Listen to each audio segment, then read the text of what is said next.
very fortunate to come from a family of strong women.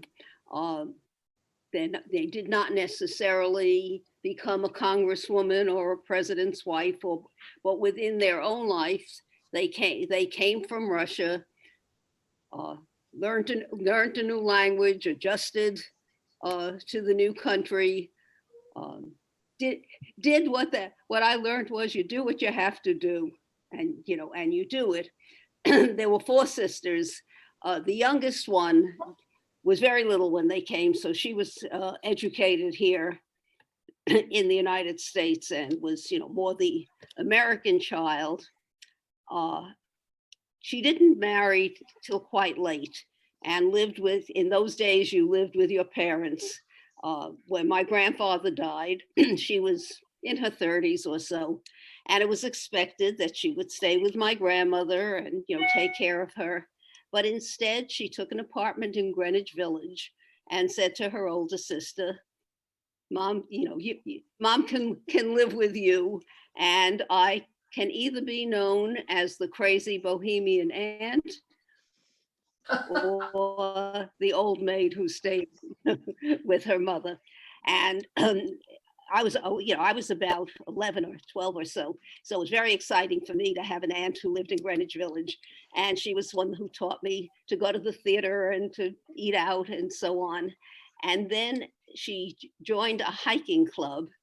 And when she was 50, in the hiking club, she met a Londoner, an Englishman who she married. And they hiked together. And she was fortunate enough to have him for 25 years. And after he died, she joined, I think it was the JASA Senior Center in Manhattan, and she got involved in theater. There was a group called Roots and Branches, where the theater students from NYU would come in and work with the senior centers people. And each year they put on a show, and I have some tapes of it. And she, in her 90s, she was still taking the subway and going out and, and living. And the other thing with my strong relatives, physically, a number of them have lived past 100. And in fact, Wow. my last, I'm 90, so I'm getting there. And my last living cousin will be 100 next month. And so I think Etta might have also, but unfortunately, the one thing she didn't do was cook. She used to go out to eat every day. She lived in Penn South, I think it's the development called Penn South.